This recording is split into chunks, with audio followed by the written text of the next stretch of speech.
todos, sejam muito bem-vindos a mais um vídeo, um bate-papo com o especialista. Meu nome é Bianca, eu sou assistente social, acompanho a equipe do Instituto Vitaleri e a gente está lançando o mapa das favelas e o mapa da diversidade. Hoje o bate-papo é com o psicólogo, com o Maicon. Bem-vindo, Maicon, é um prazer ter você aqui. Queria que você falasse um pouquinho da sua experiência, das suas atividades profissionais, contasse para a gente e se ela dialoga aí com o contexto das favelas e como que ela dialoga nesse contexto. Oi, tudo bom? Boa tarde. É... Bom, minha profissão, eu sou psicólogo social, trabalho na favela 3D. É... Dentro da favela, a gente atua na perspectiva de dar suporte, na perspectiva da assistência, né, oferecendo as necessidades básicas e para que a gente possa oferecer um caminho para essas pessoas, né? E também entendemos a partir dessa perspectiva de acolhimento, né, das necessidades básicas, de também olhar para a questão emocional do sujeito, né? Entender que era necessário também cuidar, né, dessa questão emocional, dar esse acolhimento, oferecer uma escuta ativa ali para o sujeito poder também falar sobre si mesmo, sobre suas dores, sobre sua mazela, sobre a ancestralidade deles também, para que eles possam também avançar. Então, porque nesse momento de escuta, em que o sujeito começa a se ouvir a partir daquilo que ele conta para o outro, ele começa a ter a perspectiva de poder olhar para a sua vida e poder avançar para outros pontos, né? E ocupar outros lugares para além daquele contexto, daquela linguagem da favela, né? De perceber que também ele pode ocupar lugares em que ele pode ter uma visão maior e mais ampla da sociedade, em que ele também ocupe outros lugares. Nesse mapeamento que a gente fez, a gente buscava iniciativas, né, projetos, iniciativas, voluntários ou a valor social, que discutissem, que trouxessem a pauta de saúde mental, ou no formato de psicoterapia, ou mesmo com rodas de conversas, né, mas que promovessem de alguma forma a saúde mental. É, Uhum. Nesse mapeamento, a gente encontrou poucos lugares que ofertam esse tipo de atendimento, que fazem esse tipo de atendimento ou que executam propostas nessa perspectiva dentro das favelas, né? A gente encontrou clínicas escolas, vários projetos, mas não dentro do território, ali das favelas, das comunidades. Você entende que é uma pauta importante que não é ocupada dentro desses espaços? Como que você vê essa questão da saúde mental dentro desses espaços? A saúde mental dentro desses espaços, ela é bem restrita, né? Porque ela precisa da rede, né, de apoio, né, dentro ali das localidades para que ela possa se desenvolver. Tanto dentro dessa perspectiva que acontece uma dificuldade muito da rede de conversar, né, com os territórios, e aí a gente viu a necessidade dentro da favela em São José do Rio Preto de criar um barraco terapêutico para oferecer esse espaço, né, de clínica para que o sujeito pudesse olhar para si mesmo, ouvir a si mesmo. Porque tinha muita dificuldade de encaminhamento, encaminhava essas pessoas, né, esses sujeitos que apresentavam uma queixa sobre questões emocionais, encaminhava para a rede, mas tinha um processo muito moroso. Então, essa dificuldade de espera e demora acabava com que o sujeito não ia até o local, né, para fazer o tratamento.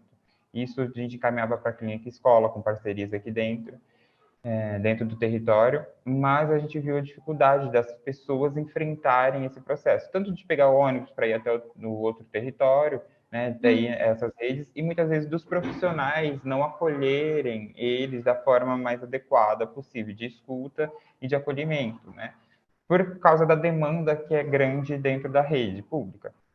Dentro dessa perspectiva, pensamos como estratégia trazer os profissionais, né, e estagiários para dentro da favela, né, buscando ocupar o espaço mesmo da favela e dando a autonomia dessas pessoas se sentirem mais confortáveis, né, porque dentro do território a questão da psicologia ainda é um tabu no sentido de eles acreditarem que é para pessoas loucas, é pessoas que não conseguem mais avançar na vida, e não necessariamente, né? É para Uhum. pessoas que precisam pensar sobre si mesmo, que chegam num ponto que não dá mais para falar para qualquer pessoa que está ali próxima, para amigo. Precisa ser um profissional que tem uma escuta mais aguçada, uma escuta que pode direcionar para um outro lugar, e para que ele possa ocupar outros lugares e pensar melhor, e refletir melhor sobre suas dores, sobre suas angústias e sobre questões que vêm de ciclo para ciclo, de família para família, né? E isso vai se levando de tempos em tempos e a pessoa acaba não pensando sobre isso, né? E vai deixando passar e até para cuidar de questões muito básicas, que é comida, né? As necessidades básicas dos filhos e acaba não pensando sobre si mesmo. Uhum. E o E aí a barraco gente viu. terapêutico, ele continua acontecendo aí em São José? Como que acontece? Então, dentro dessa perspectiva do barraco terapêutico, agora a gente está vivendo um novo momento da favela Marte, que é uma moradia transitória. Então, os barracos foram todos destruídos, né? Demolidos para que pudesse começar a construção das casas. E essas famílias foram realocadas para as casas alugadas pelo projeto e para que oferecesse o bem-estar e dignidade para esses sujeitos. Dentro dessa perspectiva, agora nós estamos pensando uma estratégia, né, depois de ter realocado todas as pessoas, pensando numa estratégia de como esse barraco terapêutico ele pode voltar, né? Ele vai ser feito novamente no território, né, no espaço que ainda é possível ter ali, né, das famílias, para atender as famílias, mas a gente pensar também como que a gente pode fazer esses atendimentos na casa, nos moradores, e, e é poder fazer esse atendimento melhor. Uhum. E em relação à vulnerabilidade dentro desse espaço, e dentro dessa perspectiva que vocês estão trabalhando, ela traz um impacto diferente de outros espaços? A Sim, a vulnerabilidade social nesse sentido, né? E tanto aqui que a gente dividiu a vulnerabilidade social em três partes, né? Que é a extrema pobreza, emancipação social, né? Início de prosperidade e emancipação social. Então, a gente vai seguindo esse parâmetro, né? Então, a gente começa a atender as pessoas que precisam mais, que é da extrema pobreza, que eles têm mais Uhum. dificuldade, né? E boa parte dessas pessoas estão na dependência química. Então, a gente olha para esse lugar, né? Faz círculos de convivência, para que a gente possa pensar sobre essas dependências, sejam dependências emocionais, sejam dependências de drogas, e aí pensar um pouco a respeito disso para a gente poder evoluir nessa perspectiva e ir avançando. E aí, quando há necessidade de outros profissionais, como psiquiatras, neuros, a gente ocupa a rede, pede ajuda para que a rede nos ajude a trazer esses profissionais também. Então, a gente tem buscado transformar esse barraco terapêutico num projeto que possa se expandir nas outras favelas do projeto Favela 3D. Ah, que Então, é um legal. projeto que está iniciando ainda, né? Está engatinhando, mas é algo que a gente percebe que tem uma transformação. Porque as pessoas que já foram atendidas, né? Que já foram aproximadamente 65 pessoas, até um pouco mais disso, e que elas viram efeitos na vida delas sendo transformadas, que elas puderam sentir que a dor dela, embora se esbarre com a dor do outro ali na favela, ou em outros lugares que elas conversam, ainda assim ela precisa ser escutada no singular, né? E que o lugar dela é diferente do lugar do outro, que a dor dela é importante, a do outro também é importante, mas é que ela precisa primeiro pensar a dor dela para depois tentar ajudar o outro. E dentro dessas pessoas que foram atendidas, vocês têm um perfil? A maior parte são mulheres, homens, ou são mais adolescentes, ou está mais misturado? A boa parte delas são mulheres, que pedem o atendimento psicológico. Os homens buscam também, mas é bem menor, né, pela questão ainda do preconceito que eles têm quanto ao profissional de psicologia, né, de achar que Uhum. realmente o tratamento psicológico é para pessoas fracas e pessoas que estão enlouquecendo.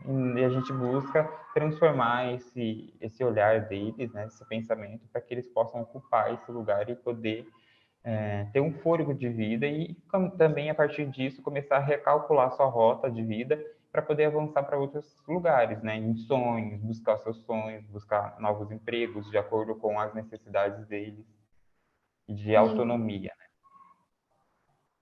Bom, Acho que era isso. Você tem mais alguma coisa que eu não perguntei, mas que você acha interessante pontuar, trazer aqui, de modo geral, desse tipo de trabalho, do trabalho em falar, discutir, pensar a saúde mental em todos os espaços?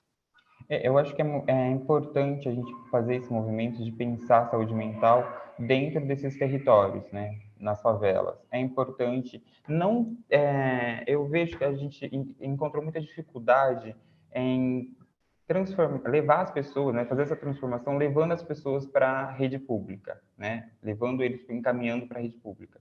Eu acho que é importante ocupar mesmo a favela dentro dessa perspectiva, porque eles já entendem que ali é um conforto que eles têm, e a partir desse momento inserir, né, a rede, trazer a psicologia, trazer esses profissionais para a favela, para que ali eles consigam construir um laço, um vínculo, transformar essa ideia de preconceito da questão da psicologia para loucos, e a partir desse momento fazer encaminhamentos. Mas primeiro é preciso criar esse vínculo ali dentro do território, né? Não é criar, tanto que a gente fala dentro da perspectiva do barraco terapêutico, que não é criar uma psicologia para a favela, mas é criar a ideia de que dentro da favela pode se criar uma nova psicologia, né? Uma psicologia favelada que pensa o sujeito que está ali para além disso, não pensar ele como uma pessoa que não tem autonomia, mas sim a partir disso. Como que eu posso pensar esse sujeito que tem autonomia? Como oferecer ferramentas para que ele possa ser emancipado socialmente, né? E emancipado emocionalmente também. Então, eu acredito que é preciso trazer, né, o poder público precisa pensar esse lugar social e trazer esses profissionais para o território e não levar essas pessoas para a rede pública. Fora dos seus espaços, né? Que é um Isso, mas espaço coletivo, um espaço de vida, né? De reprodução social ali, com muita potencialidade, né? E o que a gente vê é que às vezes acontece um reducionismo, né? Quando se fala em favelas, como essa perspectiva bem preconceituosa, reducionista, que coloca o espaço da favela como um espaço perigoso, um espaço que não se tem potencialidades, em que não se pode, né, trabalhar, quando a perspectiva é o contrário, né? Um espaço de potência em que a gente precisa ocupar e que os moradores se sentem pertencentes. Ali faz muito mais sentido, né? Do que se deslocar, você vai pegar 2 ônibus para ir num CAPS, né? E às vezes as pessoas ali atendem, já estão, a gente sabe que o SUS está muito sofrendo sucateamento, né? Com cortes sistematizados assim de recurso.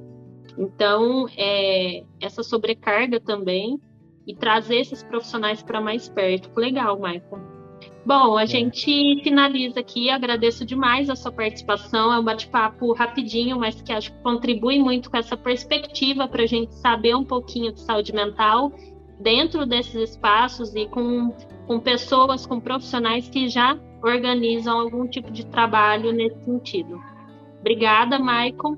Até a eu que próxima. agradeço. Até a próxima. Tchau, tchau.